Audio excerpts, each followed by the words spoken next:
ನಮ್ಮ ಪ್ರೀತಿಯ ಎಲ್ಲ ಗೆಳೆಯ ಗೆಳೆಯರಿಗೆ ವೆಲ್ಕಮ್ ಬ್ಯಾಕ್ ಟು ಆ ಚಾನಲ್ ಚನು ವೇಣು.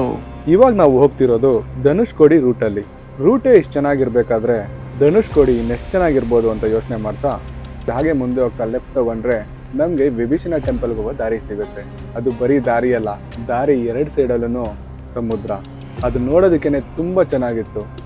ಇಷ್ಟು ಸುಂದರವಾಗಿರೋ ಪ್ರಕೃತಿನ ಎಂಜಾಯ್ ಮಾಡಿಕೊಂಡು ಹಾಗೆ ನಿಮಗೆ ವಿಭೀಷಣ ಟೆಂಪಲ್ದು ಕತೆ ಹೇಳ್ತೀನಿ. ರಾವಣನ ತಮ್ಮ ವಿಭೀಷಣ ರಾವಣನಿಗೆ ಸೀತಾಮಾತೆಯನ್ನು ರಾಮನಿಗೆ ಹಿಂದಿರುಗಿಸುವುದು ಧರ್ಮ ಎಂದು ಬೋಧಿಸುತ್ತಾನೆ. ಅದನ್ನು ಕೇಳಿದ ರಾವಣ ಕೆಂಡಾಮಂಡಲಗೊಂಡು ವಿಭೀಷಣನ ಎದೆಗೆ ತುಂಬಿದ ಸಭೆಯಲ್ಲಿ ಒದೆಯುತ್ತಾನೆ. ನಂತರ ವಿಭೀಷಣ ಲಂಕೆಯನ್ನು ತೊರೆದು ರಾಮನ ಬಳಿ ಬಂದು ಶರಣಾಗುತ್ತಾರೆ.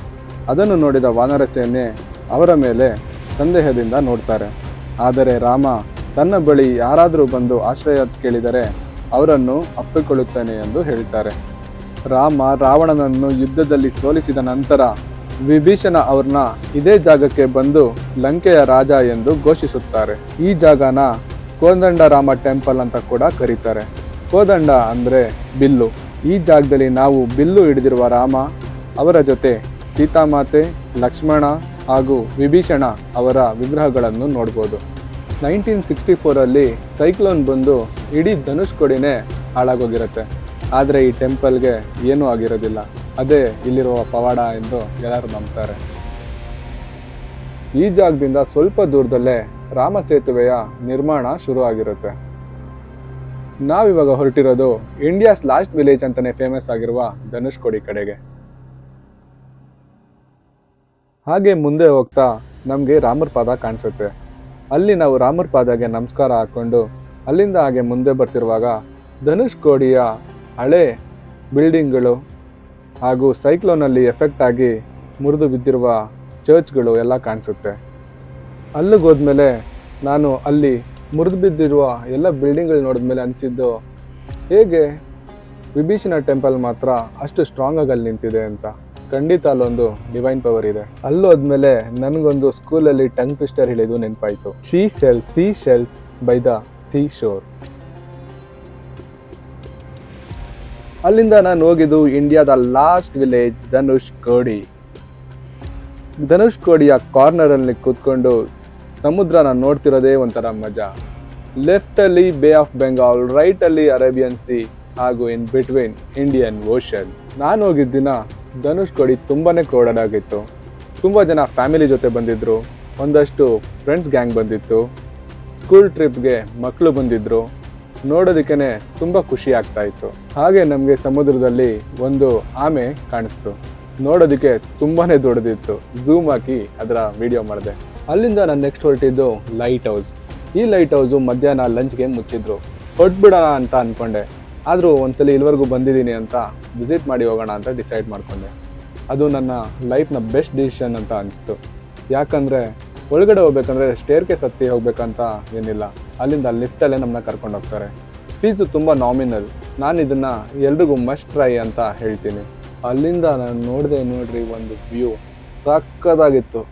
ನನಗೇನೆ ಪಕ್ಷಿ ಥರ ಫೀಲ್ ಆಯಿತು. ಬರ್ಡ್ಸ್ ಐ ವ್ಯೂ ಅಂತ ಹೇಳ್ತಾರೆ, ಆದರೆ ಅದನ್ನು ಎಕ್ಸ್ಪೀರಿಯನ್ಸ್ ಮಾಡಿದೆ. ಲೈಟ್ ಹೌಸಲ್ಲಿ ಕೆಲಸ ಮಾಡ್ತಿರೋ ಹುಡುಗ ಹೇಳ್ದ, ಅಲ್ಲಿಂದ ಶ್ರೀಲಂಕಾ ಜಸ್ಟ್ 20 ಕಿಲೋಮೀಟರ್ ಇರ್ಬೋದು ಅಂತ. ಒಮ್ಮೊಮ್ಮೆ ಅಲ್ಲಿಂದ ಶ್ರೀಲಂಕಾ ಕೂಡ ಕಾಣಿಸುತ್ತೆ ಅಂತ ಹೇಳ್ದ. ಇವತ್ತು ಕ್ಲೌಡಿ ಇರೋದ್ರಿಂದ ನಾವು ಅದನ್ನು ನೋಡೋಕ್ಕಾಗಿಲ್ಲ, ಮೈ ಬ್ಯಾಡ್. ಇಲ್ಲಿಂದ ಗೋಸ್ಟ್ ವಿಲೇಜ್ ಕೂಡ ನಮಗೆ ನೀಟಾಗಿ ಕಾಣಿಸ್ತಾ ಇತ್ತು. ರಾಮರ ಪಾದ ಕಾಣಿಸ್ತಾ ಇತ್ತು. ವಿಭೀಷಣ ಟೆಂಪಲ್ ಕೂಡ ಕಾಣಿಸ್ತಾ ಇತ್ತು. ಇಲ್ಲಿಂದ ನಾವು ನಮ್ಮ ಫೈನಲ್ ಡೆಸ್ಟಿನೇಷನ್ ಕಡೆ ಹೋಗ್ತಾ ಇದ್ದೀರಿ. APJ ಅಬ್ದುಲ್ ಕಲಾಂ ಸರ್ ಅವರ ಮನೆ. ಮೋಸ್ಟ್ ಫೇವ್ರೆಟ್ ಗಾಡ್ಸ್ ಅಥವಾ ಪರ್ಸನ್ಸ್ ಅಂತ ನಾನು ಬಿಲೀವ್ ಮಾಡೋದು ಶಿವ, ರಾಮ ಹಾಗೂ ಅಬ್ದುಲ್ ಕಲಾಂ ಸರ್. 3 ಜನನೂ ಒಂದೇ ಕಡೆ ನೋಡೋದು ನಂಗೆ ತುಂಬಾ ಖುಷಿ ಇತ್ತು. APJ ಅಬ್ದುಲ್ ಕಲಾಂ ಸರ್ ಬಗ್ಗೆ ಹೇಳಬೇಕಂದ್ರೆ, ಸ್ಕೂಲಲ್ಲಿ ನಮಗೊಂದು ಪಾಠ ಇತ್ತು. ಆ ಪಾಠ ಓದಿದಾಗಿಂದ ನಾನು ಅವರ ದೊಡ್ಡ ಫ್ಯಾನ್ ಆದೆ. ನಂತರ ಅವ್ರ ಬಗ್ಗೆ ತಿಳ್ಕೊತಾ ತುಂಬಾ ಖುಷಿ ಆಗ್ತಾ ಇತ್ತು. ನನ್ನ ಲೈಫಲ್ಲಿ ನಾನು ಯಾವಾಗಾದ್ರೂ ಡೌನ್ಫಾಲ್ ಅಥವಾ ಬೇಜಾರಾದರೆ ಕೆಲವೊಂದು ಅವರ ಕೋಟ್ಸ್ ಓದಿದ್ರೆ ಸಾಕು, ತುಂಬಾ ಇನ್ಸ್ಪೈರ್ ಮಾಡ್ತಾ ಇತ್ತು. ನಾನು ಇವತ್ತು ನಿಮ್ಮೊಂದಿಗೆ ನಮ್ಮ ಭಾರತದ ಮೂಲೆಯಲ್ಲಿರುವ ಒಂದು ಗ್ರಾಮದ ಸಣ್ಣ ಹುಡುಗ ನಮ್ಮ ಭಾರತದ ಪ್ರಧಾನಿಯಾದ ಕಥೆನ ಹೇಳ್ಬೇಕು ಅಂತ ಇಷ್ಟಪಡ್ತೀನಿ. ನನ್ನ ವಯಸ್ಸಿಂದನೂ ಕಲಾಂ ಸರ್ ತುಂಬಾ ಚುರುಕು ಹಾಗೂ ಬುದ್ಧಿವಂತರಾಗಿರ್ತಾರೆ. ಅವರ ಸ್ಕೂಲಲ್ಲಿ ಅವರು ಯಾವಾಗಲೂ ಒಳ್ಳೆ ಮಾರ್ಕ್ಸ್ ತೆಗೆದು ರ್ಯಾಂಕ್ ಸ್ಟೂಡೆಂಟ್ ಆಗಿರ್ತಾರೆ. ಅವರ ಬೆಳವಣಿಗೆಗೆ ಅವರ ಗುರುಗಳು ಹಾಗೂ ಅವರ ತಾಯಿಯ ಕಾರಣ ಅಂತ ಕಲಾಂ ಸರ್ ನೋಟ್ ಮಾಡಿದ್ದಾರೆ. The missile man of India, ನಮ್ಮ ಇಂಡಿಯಾದ ಡಿಫೆನ್ಸ್ಗೆ ಅವರು ಅಗ್ನಿ ಹಾಗೂ ಪೃಥ್ವಿನ ಕೊಡುಗೆಯಾಗಿ ಕೊಟ್ಟಿದ್ದಾರೆ. ಇಸ್ರೋಲ್ ಇರಬೇಕಾದ್ರೆ ಇಂಡಿಯಾಸ್ ಫಸ್ಟ್ ಸ್ಯಾಟಲೈಟ್ ಲಾಂಚ್ ವೆಹಿಕಲ್ನ ಪ್ರಾಜೆಕ್ಟ್ ಡೈರೆಕ್ಟ್ ಆಗಿದ್ರು. ಹಾಗೆ ರೋಹಿಣಿ ಸ್ಯಾಟಲೈಟ್ನ ಸಕ್ಸಸ್ಫುಲಿ ಲಾಂಚ್ ಮಾಡಿದ್ರು. 1998 ಪೋಖ್ರಾನ್ನ ಕ್ರೂಷಿಯಲ್ ಸೈಂಟಿಸ್ಟ್ ಅಡ್ವೈಸರಿ ರೋಲ್ನ ನಿಭಾಯಿಸಿ ಇಂಡಿಯಾನ ನ್ಯೂಕ್ಲಿಯರ್ ಕೇಪಬಲ್ ನೇಷನ್ ಆಗಿ ಮಾಡಿದ್ದಾರೆ.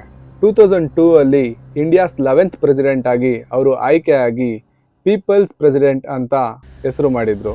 ಲಕ್ಷಾಂತರ ಸ್ಟೂಡೆಂಟ್ಸ್ಗೆ ಅವರು ಪಾಠ ಮಾಡಿದ್ದಾರೆ. ಇನ್ನೋವೇಷನ್, ಸೈನ್ಸ್, ಎಜುಕೇಷನ್ಸ್ ಹಾಗೂ ಮಾರಲ್ ಸೈನ್ಸ್ ಬಗ್ಗೆ. ಅವ್ರು ಬರೆದಿರೋ books wings of fire, ignited minds, India 2020 ತುಂಬ ಜನ ಯೂತ್ಸ್ನ ಇನ್ಸ್ಪೈರ್ ಮಾಡಿದೆ.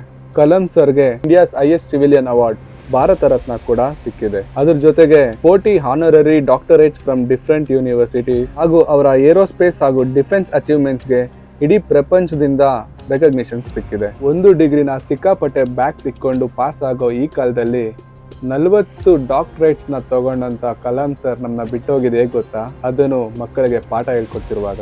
ಆಲ್ರೆಡಿ ಅವ್ರ ಬಗ್ಗೆ ತಿಳ್ಕೊಂಡು ಇದ್ರ ಬಗ್ಗೆ ಗೊತ್ತಿರೋರ್ಗೆ ಇದನ್ನ ಕೇಳಿ ಖುಷಿಯಾಗಿರ್ಬೋದು, ಹಾಗೂ ಗೊತ್ತಿಲ್ದಿರೋರ್ಗೆ ಅವ್ರ ಮೇಲೆ ಗೌರವ ಹೆಚ್ಚಾಗಿರ್ಬೋದು. ಆದ್ರೆ ನನಗಂತೂ ಅವರು ಯಾವಾಗೂ ಇನ್ಸ್ಪಿರೇಷನ್ ಆಗಿರ್ತಾರೆ. I love you Kalam sir.